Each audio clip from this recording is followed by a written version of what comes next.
Mengapa bulan pertama di setiap tahun disebut sebagai bulan Januari?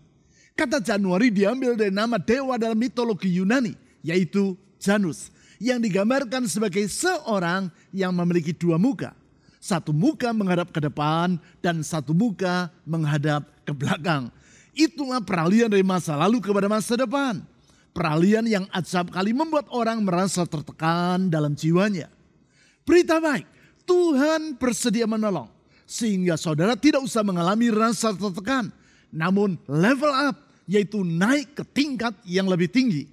Dengan kuasanya yang tidak terbatas, Tuhan bersedia memberdayakan saudara. Sehingga saudara dapat hidup dengan kekuatan yang baru, level up dan bukan level down. Bapak Ibu Saudara sekalian, selamat datang di ibadah Gereja Kristen Perjanjian Baru Fajar Pengharapan. Komunitas yang saling memperhatikan dan membangun akan menguatkan iman kita. Kesan atau kelompok saling memperhatikan adalah sarana di mana kita dapat melakukan hal tersebut. Bila Anda belum terlibat di dalamnya, segera hubungi nomor yang tertera di layar agar pengurus kesan dapat membantu Anda. Membangun relasi yang erat dengan Tuhan adalah kunci dalam menjaga kebugaran iman untuk menghadapi setiap tantangan kehidupan. Ikuti terus pertemuan doa Oasis yang diadakan setiap hari Rabu pukul 10 pagi secara onsite di Jalan Pasir Koja 58 dan juga pertemuan doa kontemplatif setiap hari Kamis melalui kanal YouTube Doa Fajar Pengharapan yang dapat Anda ikuti di sepanjang hari. Bagi Anda yang memerlukan tempat khusus untuk berdoa secara pribadi, telah tersedia ruang doa personal retreat bagi Anda. Ruang doa personal retreat tersebut berada di satelit Pasir Koja dan di satelit Bandung Utara, yang dapat Anda gunakan sesuai dengan jadwal hari dan waktu yang tertera di layar. Untuk menggunakannya, Anda tidak dikenakan biaya, namun Anda perlu mendaftar terlebih dahulu melalui SMS atau WhatsApp ke nomor 0811841765. Informasi dan pengumuman penting lainnya dapat Anda lihat dan ikuti di bagian menjelang akhir ibadah ini. Selamat beribadah!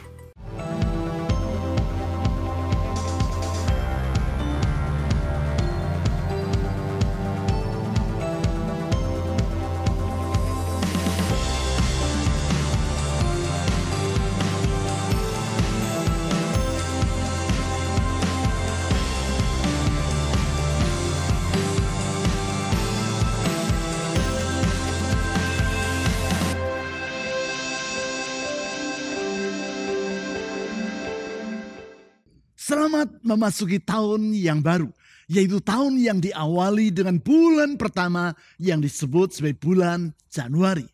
Tahukah saudara, mengapa dalam kalender Gregorian, yaitu kalender yang digunakan oleh mayoritas penduduk di dunia, bulan pertama di setiap tahun disebut sebagai bulan Januari? Saya duga tidak banyak orang yang memikirkan hal itu. Kata Januari diambil dari nama dewa dalam mitologi Yunani, yaitu Janus.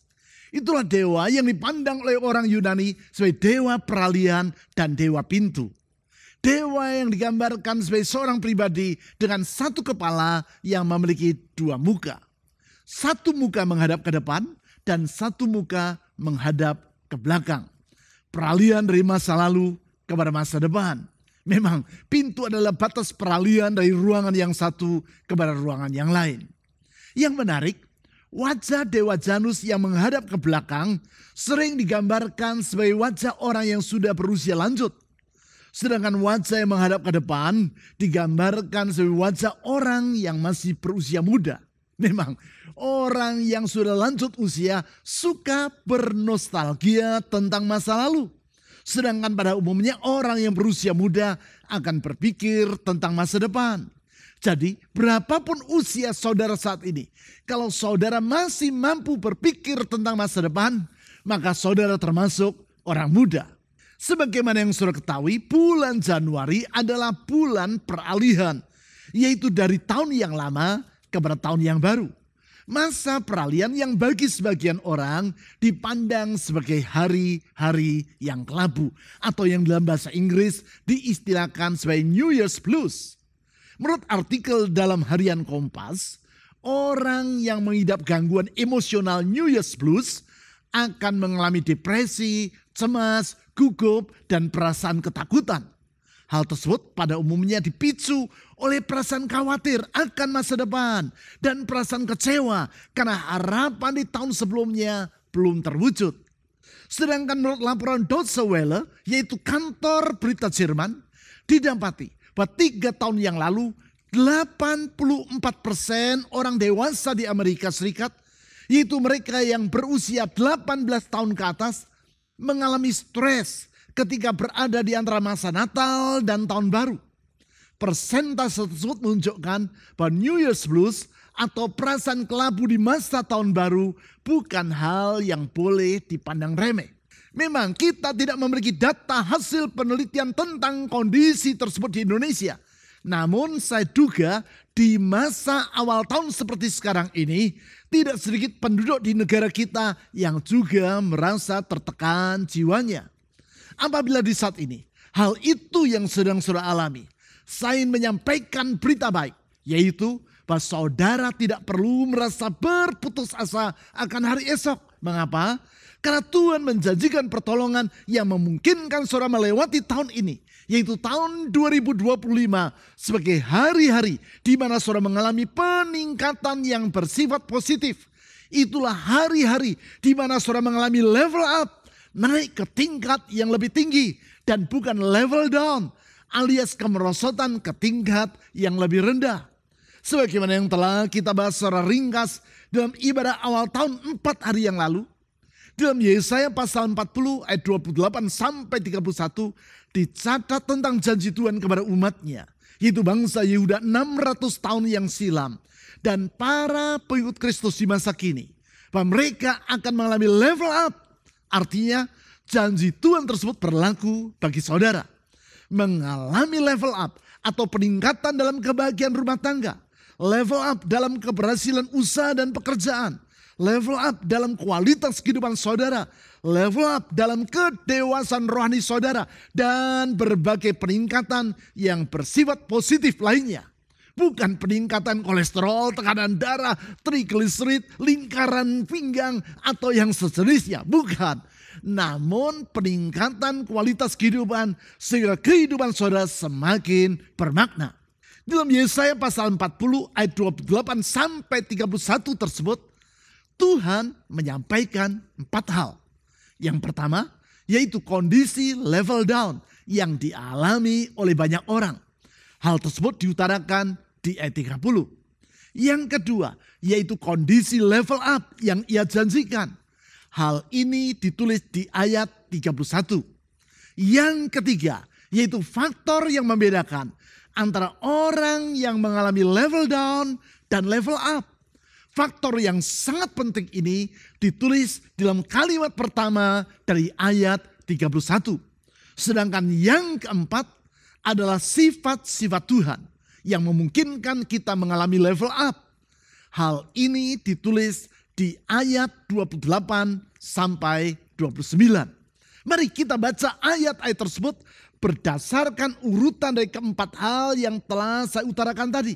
Artinya kita mulai dengan membaca ayat 30 sampai 31 terlebih dulu. Yesaya pasal 40 ayat 30 sampai 31. Orang-orang muda menjadi letih lesu dan taruna-taruna jatuh tersandung. Inilah keadaan dari orang yang mengalami level down atau yang di awal tahun seperti sekarang mengalami New Year's Blues, yaitu perasaan kelabu yang telah saya utarakan di awal dari uraian firman Tuhan ini. Jiwa mereka dalam keadaan letih lesu dan mereka merasa lemah, tidak berdaya, sehingga bagaikan orang yang mudah jatuh tersandung.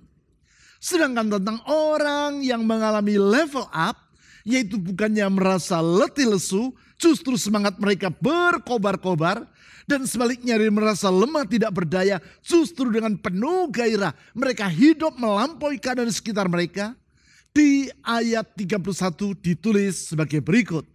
Tetapi orang yang menanti-nantikan Tuhan mendapat kekuatan baru. Mereka seumpama Raja Wali yang terbang dengan kekuatan sayapnya. Mereka berlari dan tidak lesu. Mereka berjalan dan tidak menjadi lelah. Artinya Bila di ayat 30 dipaparkan tentang kondisi level down, maka di ayat 31 diuraikan tentang kondisi level up yang Tuhan janjikan. Sekarang saya ingin bertanya kepada saudara, manakah yang saudara ingin alami di tahun ini? Ayat 30 atau ayat 31? Hidup dalam keadaan level down atau hidup dalam kondisi level up? Hidup dalam keadaan yang semakin merosot atau hidup dalam peningkatan yang positif sehingga hidup saudara semakin hari semakin bermakna. Lalu, apakah yang membedakan antara kondisi merosot atau level down yang ditulis di ayat 30 dengan kondisi meningkat atau level up di ayat 31? Inilah jawabannya, yaitu sebagaimana yang ditulis di awal dari ayat 31.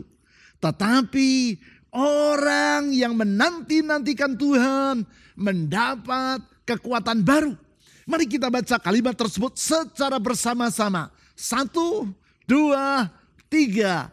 Tetapi orang yang menanti-nantikan Tuhan mendapat kekuatan baru. Bacalah sekali lagi ayat itu dengan penuh iman dan dengan segenap hati saudara. 1, 2, 3. Tetapi orang yang menanti-nantikan Tuhan mendapat kekuatan baru. Singkat kata, faktor yang membedakan antara orang yang mengalami level down dan level up adalah sikap dan tindakan orang tersebut. Yaitu, apakah ia menanti-nantikan Tuhan atau tidak. Kalau saudara hidup dalam sikap menanti-nantikan Tuhan, maka tahun ini akan menjadi tahun level up bagi saudara. Sekali lagi, kalau saudara hidup dalam sikap menanti-nantikan Tuhan, maka tahun ini akan menjadi tahun level up bagi saudara. Apakah makna dari menanti-nantikan Tuhan yang disebut di ayat 31 tadi? 4 hari yang lalu, dalam ibadah awal tahun, telah saya jelaskan bahwa salah satu makna dari menanti-nantikan Tuhan adalah hasrat atau keinginan untuk memiliki relasi yang akrab dengan Allah. Hasrat atau keinginan yang tidak terpisahkan dari kerendahan hati, kasih, dan iman. Di dalam kerendahan hati, orang tersebut menyadari bahwa ia sangat memerlukan Tuhan. Di dalam kasih, ia merindukan untuk selalu berada dekat dengan Tuhan. Di dalam iman, ia percaya bahwa Tuhan adalah pribadi yang penuh anugerah dan sifat-sifatnya sangat mulia sehingga layak untuk dirindukan, dikagumi, dan diagungkan. Semua hasrat tersebut ia wujudkan dalam tindakan, yaitu mendekatkan diri kepada Tuhan. Sifat-sifat Tuhan yang sangat mulia sehingga layak untuk dirindukan, dikagumi, dan diagungkan itu dipaparkan di ayat 28 sampai 29 sebagai berikut. Yesaya pasal 40 ayat 28 sampai 29. Tidakkah kau tahu dan tidakkah kau dengar? Tuhan itu Allah kekal yang menciptakan bumi dari ujung ke ujung. Ia tidak lelah dan tidak lesu, tidak terselami pengertiannya. Dia memberi kekuatan kepada yang lelah dan menambah semangat kepada yang tiada berdaya. Di ayat-ayat ini diutarakan tentang 4 sifat dari Tuhan. 4 sifat Tuhan yang mengakibatkan bila kita memiliki relasi yang akrab dengan Dia atau menanti-nantikan Tuhan, maka kita akan mengalami level up. Sebagaimana yang telah saya ulas secara ringkas dalam ibadah awal tahun, ke-4 sifat dari Tuhan itu adalah yang pertama, bahwa kuasanya tidak terbatas. Hal ini disebut di ayat 28. Yang kedua, hikmatnya tidak terbatas. Hal itu disebut di ayat 28. Yang ketiga, kasihnya tidak terbatas. Hal ini ditulis di ayat 29. Yang keempat, kesetiaannya tidak terbatas. Yaitu sebagaimana yang disebut di ayat 29. Singkat kata, kalau saudara sungguh-sungguh berkeinginan agar tahun ini bukan sekadar tahun yang biasa-biasa saja. Atau tahun yang bagaikan uap yang melenyap alias tahun yang sia-sia. namun tahun yang saudara jalani dengan kehidupan yang sungguh-sungguh bermakna. Mari isilah tahun ini dalam relasi yang semakin akrab dengan Tuhan. Keakraban yang didasarkan pada keempat sifat Tuhan tadi, yaitu bahwa Tuhan adalah pribadi yang kuasa, hikmat, kasih, dan kesetiaannya tidak terbatas. Tentu sifat Tuhan bukan hanya sebatas 4 hal itu saja.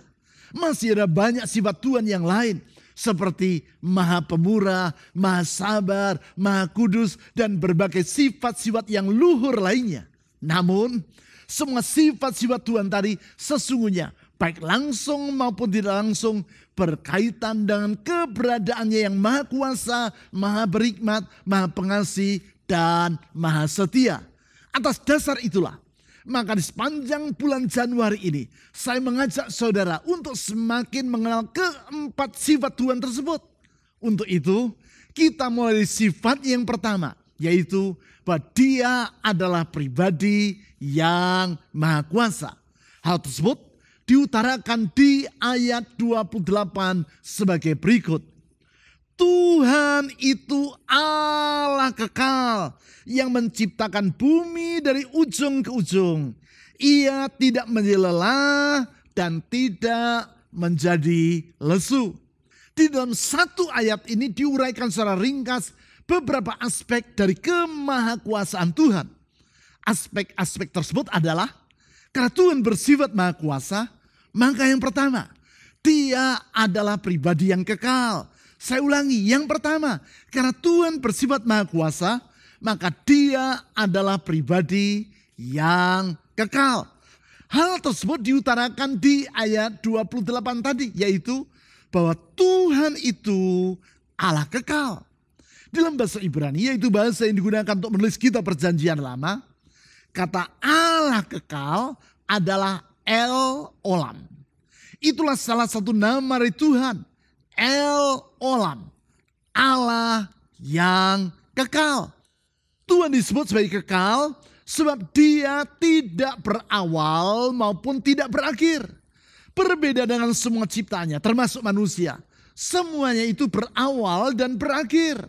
Namun tidak demikian halnya dengan Tuhan. Artinya, bila semua yang ada di alam semesta ini dibatasi oleh waktu, maka Tuhan tidak dapat dibatasi oleh apapun juga.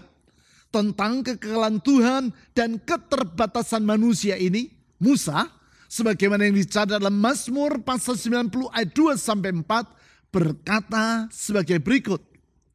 Sebelum gunung-gunung dilahirkan, bumi dan dunia diperanakkan, dari dahulu kala sampai selama-lamanya, Engkaulah Allah. Itulah Tuhan. Dari sejak dahulu kala, yaitu dari kekekalan dan sampai selama-lamanya, Dia adalah Allah. Sedangkan tentang manusia, di ayat 3 ditulis sebagai berikut. Engkau mengembalikan manusia kepada debu dan berkata, kembalilah hai anak-anak manusia. Bila kehidupan manusia di dunia ini terbatas, maka El Olam, Allah yang kekal, tidak dapat dibatasi oleh waktu. Sehingga di ayat 4 tentang Tuhan yang kekal itu, Musa berkata sebagai berikut. Sebab di matamu 1000 tahun sama seperti hari kemarin yang telah berlalu. Atau seperti suatu giliran jaga di waktu malam. Ayat ini mengingatkan saya kepada kisah anekdot. Yaitu tentang seseorang yang berkata kepada Tuhan. Tuhan, benarkah bagimu 1000 tahun adalah sama dengan sedetik saja? Tuhan menjawab, benar. Bagiku 1000 tahun sama seperti 1 detik. Lalu orang tadi berkata, benarkah bahwa bagimu 1 miliar rupiah sama dengan 1 rupiah saja? Tuhan menjawab, ya benar. Bagiku 1 miliar rupiah sama dengan 1 rupiah saja. Kemudian dengan mata yang berbinar-binar orang itu berkata lagi, kalau begitu aku tidak minta yang terlalu banyak. Permintaanku adalah, bersediakah engkau ya Tuhan memberi kepadaku 1 rupiah saja. Maksud orang ini tentu adalah agar Tuhan memberkati dirinya 1 miliar rupiah. Karena seperti yang ia katakan tadi, bagi Tuhan 1 miliar rupiah adalah sama dengan 1 rupiah. Dia berpikir bahwa ia telah berhasil menjebak Tuhan. Karena tentu Tuhan tidak akan berkeberatan untuk memberi 1 rupiah saja kepadanya. 1 rupiah yang artinya 1 miliar rupiah. Sekarang dengan tersenyum Tuhan menjawab permintaan orang tersebut. Tentu aku akan mengabulkan permintaanmu itu.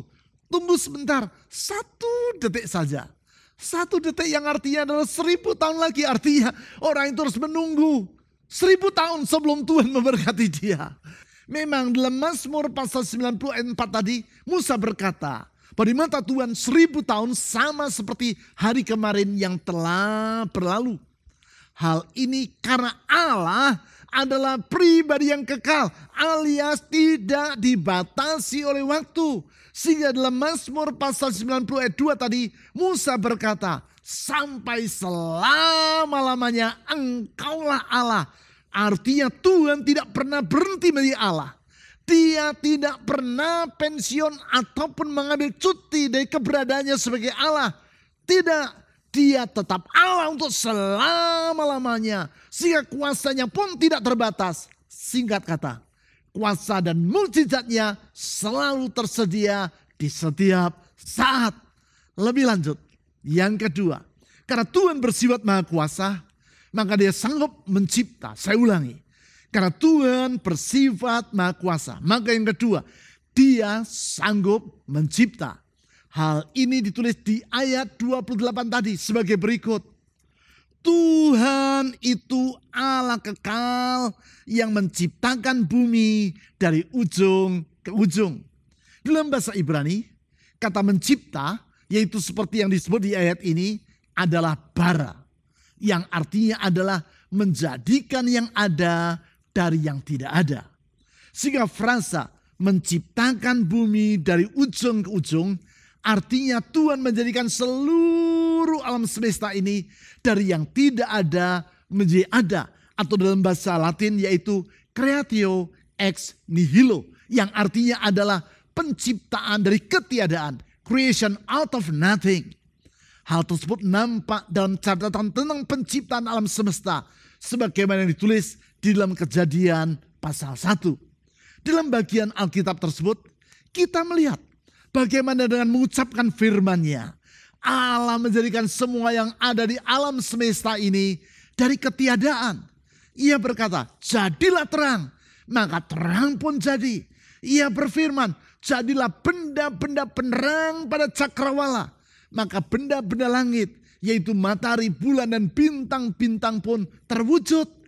Demikianlah seluruh alam semesta dan segala yang ada tercipta hanya karena Allah berfirman saja.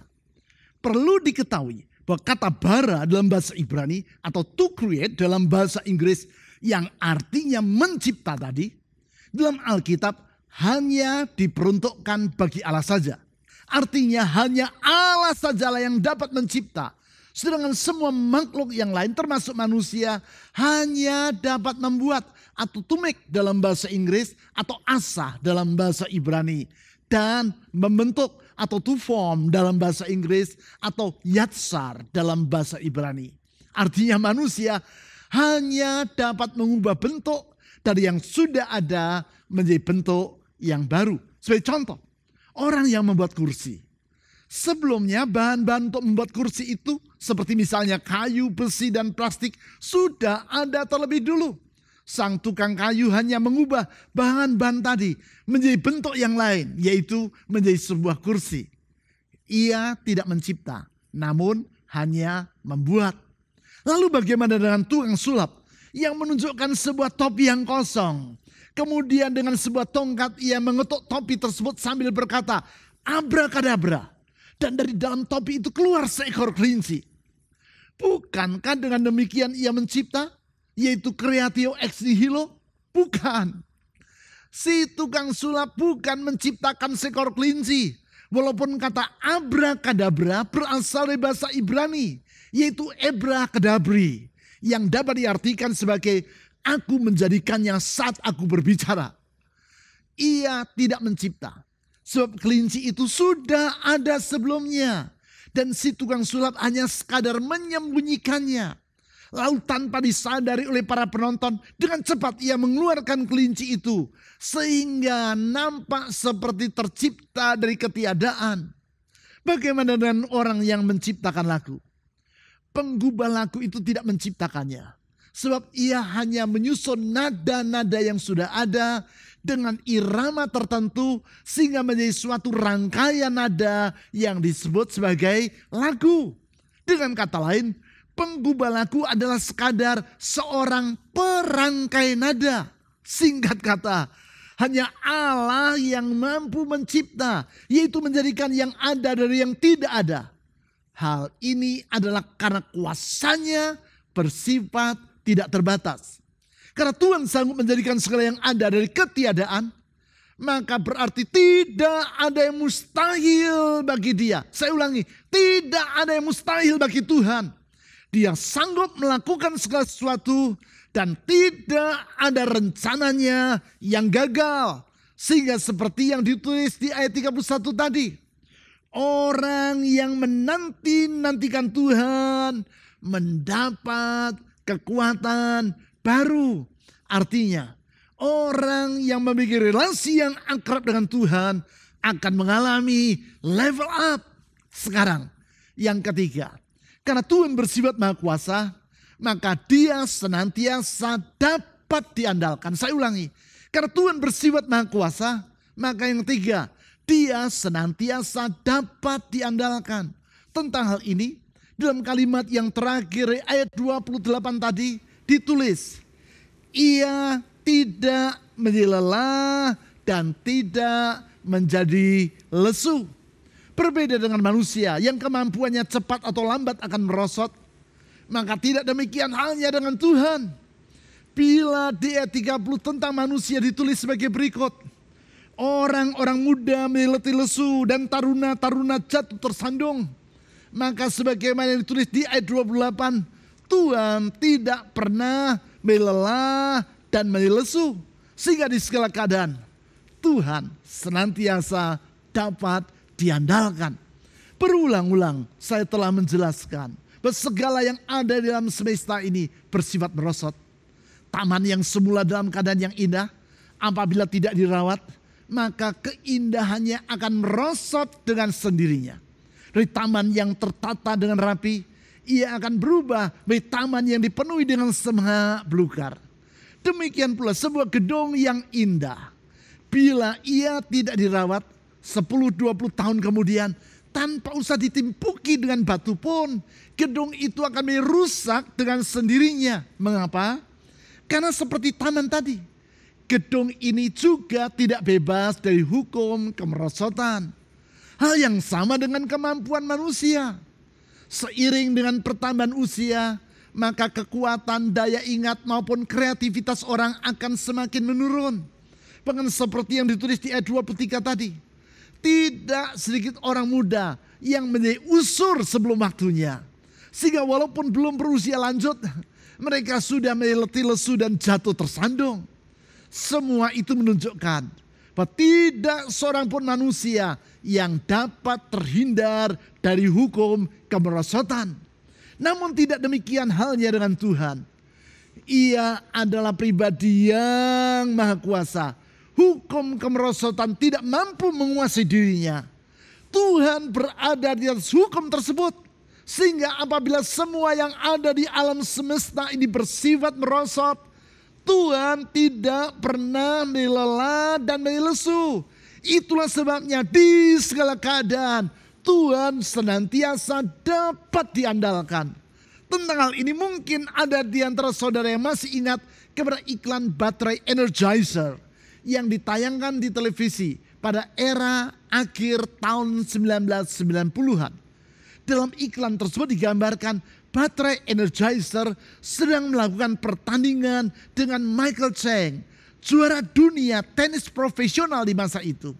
Sedemikian seru pertandingan tersebut sehingga Michael Chang jatuh tersungkur karena kehabisan tenaga. Sedangkan baterai Energizer tetap dalam kondisi yang segar.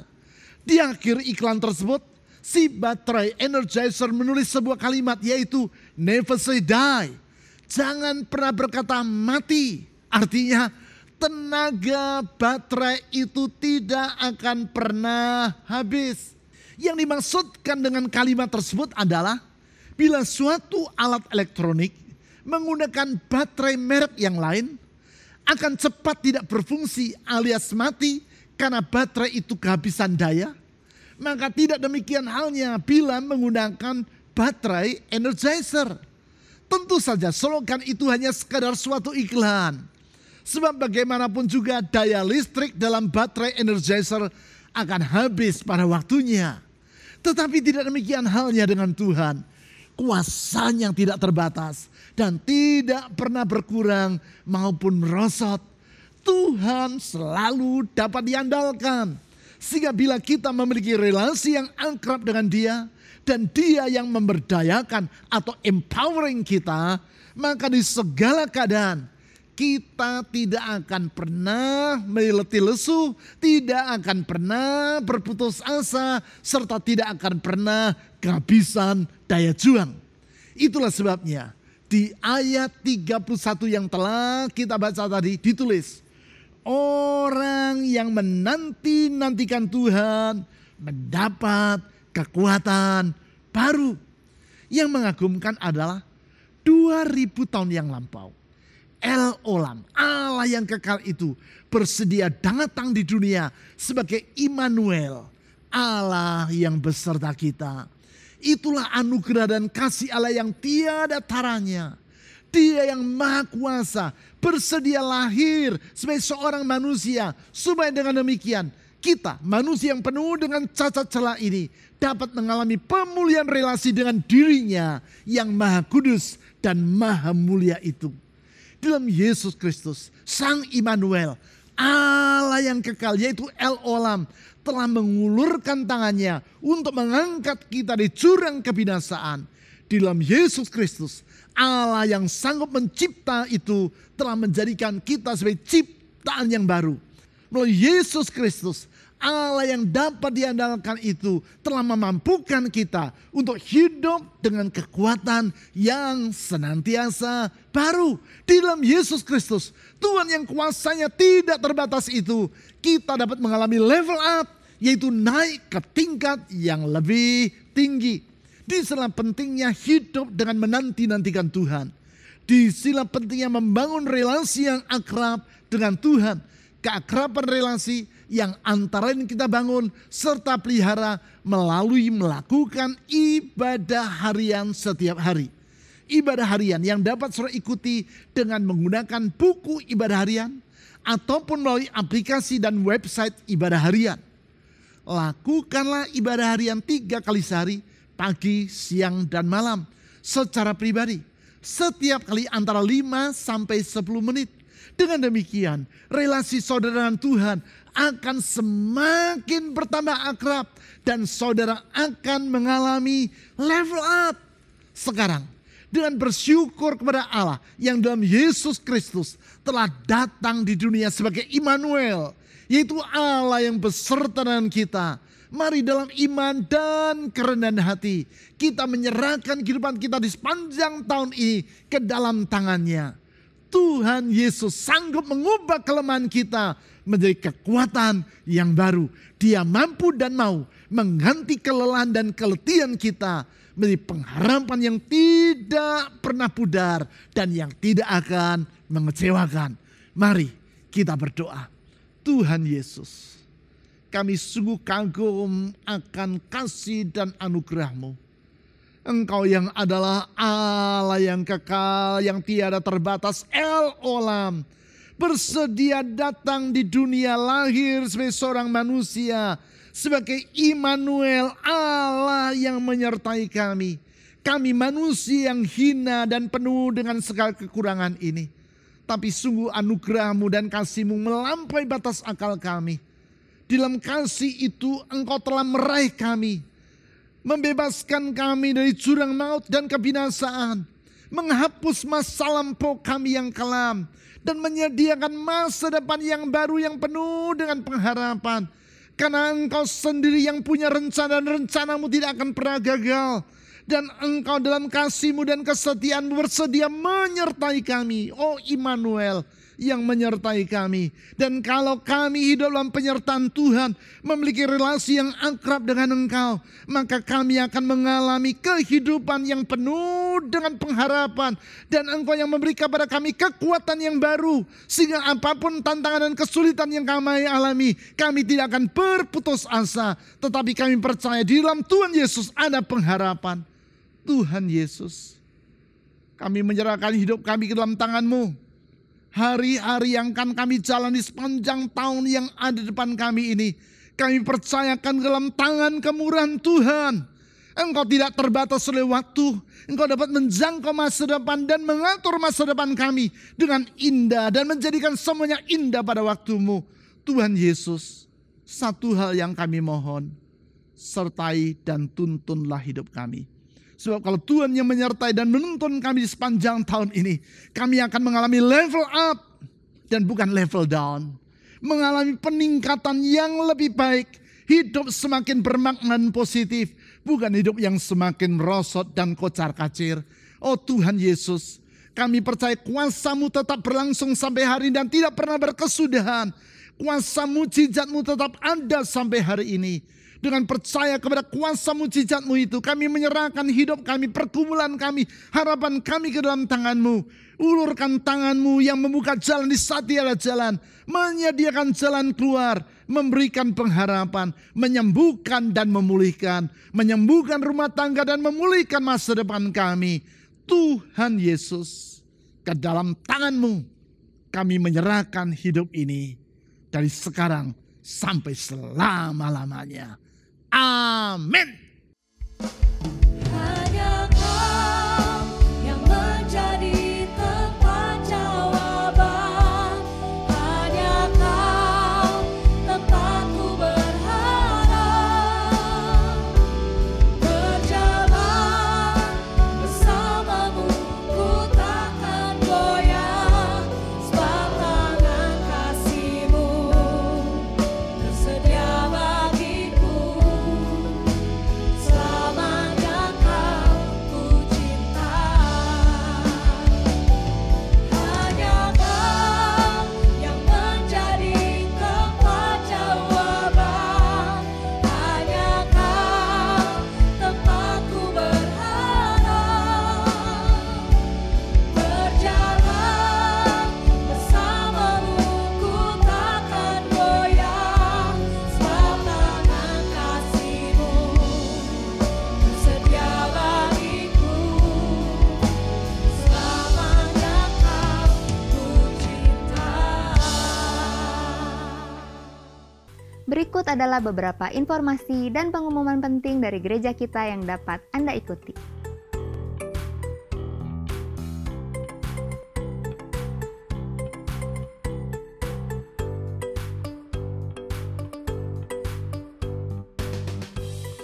Persembahan dan persepuluhan sebagai ungkapan kasih dan syukur kita kepada Tuhan dapat Anda berikan dengan memasukkannya ke dalam kotak persembahan atau melalui rekening bank atau dengan cara men-scan QR Code dengan menggunakan aplikasi dompet digital. Ibadah online GKPB Fajar Pengharapan dapat Anda ikuti setiap saat mulai hari Sabtu pukul 5 sore melalui YouTube, website, dan aplikasi yang tertera di layar. Berbagai informasi penting lainnya dari gereja kita dapat Anda ikuti melalui website www.fajarpengharapan.net atau melalui aplikasi GKPB Fajar Pengharapan serta Instagram GKPB Fajar Pengharapan. Bapak Ibu Saudara sekalian, sehat selalu dan sampai jumpa minggu depan.